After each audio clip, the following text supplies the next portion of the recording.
What's up everyone, how's it going? This is Waj. Hope you guys are all doing well. Now we've been using Canon DSLR cameras to make all of our videos for several years, and Canon just released the Canon 80D. We've had a couple of weeks of time using it, especially for making our videos specifically, and we're basically going to take a look at the good, the bad, and to see if it has any benefits or advantages over other cameras that are available right now. So if you're interested, let's get right into it.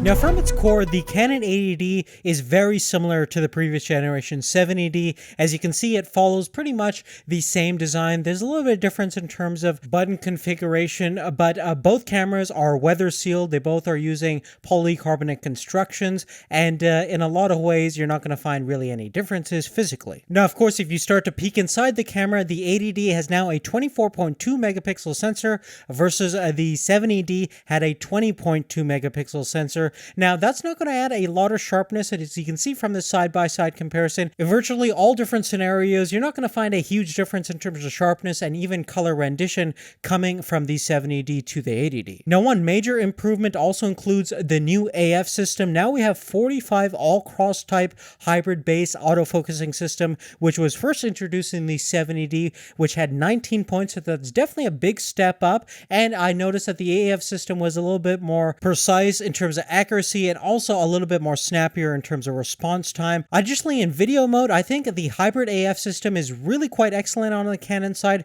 It really feels natural, like almost like somebody is manually focusing the lens. And if you have an STM lens, the operation is near silent. Now, another big win on the 80D is 100% coverage viewfinder compared to the 98% viewfinder we found on the 70D. So that's excellent for professional photographers. So in a lot of ways, this is really competing against the 7D Mark II. Now, the 80D can do up to 7 frames per second, just like the previous generation, but the frame buffer has been increased quite a bit. You can now shoot up to 110 full-size JPEGs or 25 full-size RAWs, so that's definitely pretty good for sports photography or nature photography. Furthermore, they've also improved the mirror inside the camera to one that's driven by a motor rather than a spring that you find in cheaper traditional DSLR cameras, thereby reducing the overall vibration of the shutter actuations. Now, the 80D is also using a new Digic 6 processor rather than the Digic 5 Plus that we saw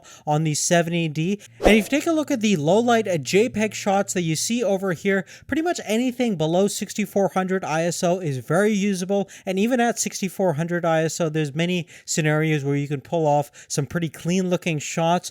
And beyond that, once you get to 12,000 ISO and the first high mode, which is 25,000 ISO, you definitely start to notice some serious noise and the image starts to degrade pretty rapidly. Now, certainly the 80D balances out its video capabilities with its photo capturing capabilities, and there's really no big issues over here.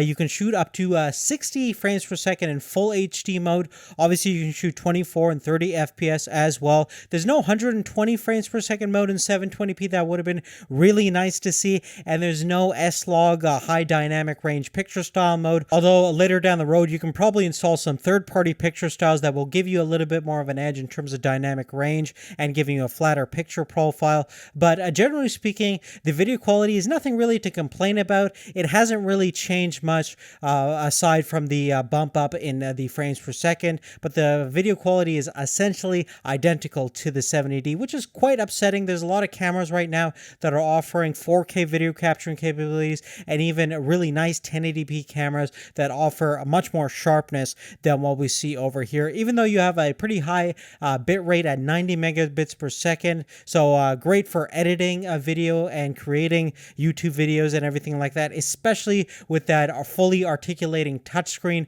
It's a killer camera, killer form factor. I just wish the video had a little bit more features, and certainly 4K would have been nice, but a bump up in terms of dynamic range and overall sharpness and even the 1080p mode would have been nice to see. Now, a nice addition to the 70D is now a headphone jack. Obviously, we had a microphone jack for external audio, which is essential if you want to get good audio out of this camera, and it's definitely nice to see a headphone jack in here. You also have on-screen levels as well as manual adjustments for your audio. So in terms of a video capturing standpoint, this is a fully featured camera that you're not going to have any major issues with besides the capabilities on the actual video quality side itself, especially when you start comparing to cameras like the Panasonic G7 and the Sony a6300. Definitely check out our full comparison for a more in-depth analysis of what I'm on about. We actually did a comparison between the Sony and the Canon, so definitely check that out if you haven't already. But really, other than that, guys, that's really it. Definitely check out the description down below for more detailed information about the Canon 80D, and you'll have information about specifications and pricing and everything like that. But really, other than that, thanks again for watching. Thanks for your support, and we'll see you later. Take care.